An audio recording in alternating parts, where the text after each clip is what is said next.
وقع وزير الأوقاف والإرشاد الدكتور محمد شبيبة بمدينة جدة مع وزير الحج والعمرة السعودي الدكتور توفيق الربيع اتفاقية ترتيبات وإجراءات الحج، وذلك في إطار الاستعدادات المبكرة لموسم حج 1446 هجرية.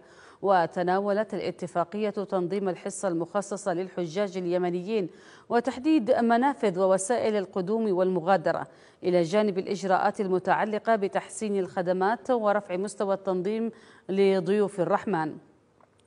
وعقب التوقيع بحضور وكيل وزارة الأوقاف لقطاع الحج والعمرة الدكتور مختار الرباش، بحث وزير الأوقاف مع وزير الحج والعمرة السعودي طلب زيادة الحصة المخصصة لبلادنا من الحجاج استنادا إلى الزيادة السكانية التي شهدتها البلاد، وتوسعة مساحات مخيمات مشعر منى الخاصة بالحجاج، وتعزيز الطاقة الاستيعابية في منفذ الوديعة لتخفيف الازدحام وتسريع حركة التفويج.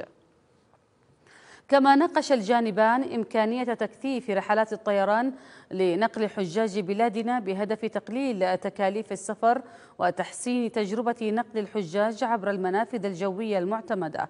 وأشاد وزير الحج والعمرة السعودي بجهود بعثة الحج اليمنية في إنجاح مواسم الحج السابقة، مؤكدا حرص الوزارة على تقديم التسهيلات اللازمة لضمان راحة حجاج بيت الله الحرام وتيسير أدائهم للمناسك.